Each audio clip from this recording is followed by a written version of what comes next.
Hey, if the government is shut down, members of Congress shouldn't get paid. It makes perfect sense. Well, legislation that would do just that, just introduced by Senator Steve Daines on the floor of the U.S. Senate yesterday. Senator Steve Daines now joining us right here on Montana Talks. Senator, great to talk with you. And yeah, this is just common sense here. So thanks for introducing this legislation yesterday. Well, if there's a word that we need back in Washington, D.C., it's called accountability. And think about for example, our Border Patrol agents who are getting up this morning. They're going to be up ensuring that our northern and southern borders are secure and that their pay is being withheld. So if their pay is going to be withheld, with all the reindeer games going on in Washington, D.C., I think members of Congress' pay should be withheld until we get this conflict resolved. Well, and maybe, I don't see what the holdup is here. I mean, hey, everybody from Barack Obama to even Chuck Schumer himself to President Trump have said we need to secure the border. They've talked in support of a wall or some sort of a barrier to that effect. Let's just build the wall and this whole shutdown's over. It seems pretty simple to me, but maybe if we did this, if we withheld the pay of the members of Congress, they'd finally get off their high horse and get the job done, huh? Well, Aaron, it really is straightforward and simple. The problem is that Nancy Pelosi has politicized this such that she can't hold her power if she gives an inch in this negotiation. Well, the problem with the House is after the 2018 election, it moved radically to the left. If you took a look at the vote for Speaker of the House for Nancy Pelosi here just a couple weeks ago, she was elected by only 2 votes. So she got 220 votes. It takes 218 to get elected. Frankly, there's a crazy group of way out in left field liberals that are driving a lot of the agenda right now in the U.S. House. So when Nancy Pelosi tells President Trump that her point of negotiation is $0 for additional border security, zero. And President Trump is saying, I think we need about $5 billion. So if she won't move off at zero and will not engage in good faith negotiation, that is where we're at the moment. And I was proud of President Trump being down on the border there in McAllen, Texas yesterday. He was with a couple of my colleagues, Senator Ted Cruz, Senator John Cornyn, and they were seeing firsthand what's going on. And when we translate this to what's going on in Montana, we talk a lot about stopping illegal immigration, which border security will help us do. We talk about human trafficking and the human condition going on, the humanitarian crisis that's going on because of our porous southern border. But let's not forget about methamphetamines. Last year, Aaron, CBP seized nearly 250,000 pounds of meth at the border.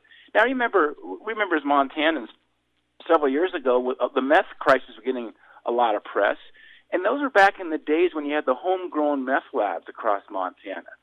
Today, the meth is coming from Mexico. It's Mexican cartels, and the meth is more potent.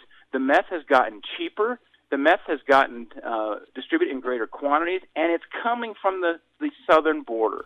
Yeah. And so there's a direct link between this issue of border security and their communities here in Montana, because as many of your listeners know this morning, as I travel around the state, I get in every one of our counties every 2 years. I hear the tragic stories of families being destroyed by meth. Yeah, driving up child neglect cases, which has driven up costs and frustrations for Health and Human Services back here in Montana, and we've seen it all across the state for sure. In fact, I think yesterday Senate President Scott Sayles pegged an actual dollar amount at it, but that we see a cost of $36 million is what it costs Montana because our southern border is not secure. And that, I think that might be a low conservative estimate there as well. So what do you think if the president declares a national emergency? I know there's reluctance by some for him to declare a national emergency because you don't want any executive to have that much power. But at the end of the day, if that's what it takes to get it done, to build this wall, will that basically then end the government shutdown if he does that? Well, that will be up to the president to decide what he wants to do there. But, Aaron, it really is a sad moment in our country's history, a sad moment in the history of Washington, D.C. when it's come down to this. And when you look at the efficacy of steel barriers, of walls, Aaron, they work. every time we put in barriers on the southern border, they've reduced illegal crossings by 90 to 95%. It's Yuma, it's El Paso, it's Tucson, it's San Diego. When we do that, it works.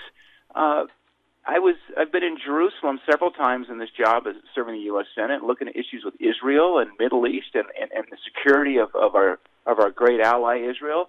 When Israel was having all the bombings years ago from terrorists and innocent people being killed on buses on a frequent basis, what did the nation of Israel do?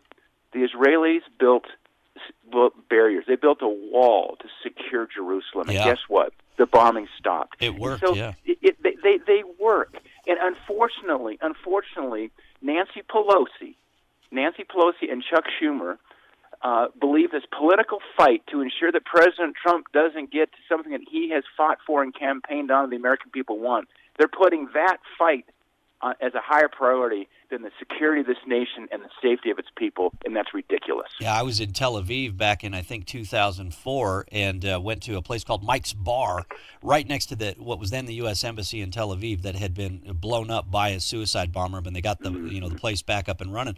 Well, Senator Steve Daines, great to have you on the show this morning. I also wanted to ask you, I know a final question for you, because I know you got to run, and we got to run to another break here shortly, but this is another piece of legislation that's getting some national attention. I think I saw this from our friends at KFYR in North Dakota, but you're now teaming up with Senator John Hoeven and also Texas Senator John Cornyn on a concealed carry reciprocity bill that you've introduced. That's great news for the pro-Second Amendment folks back here in Montana.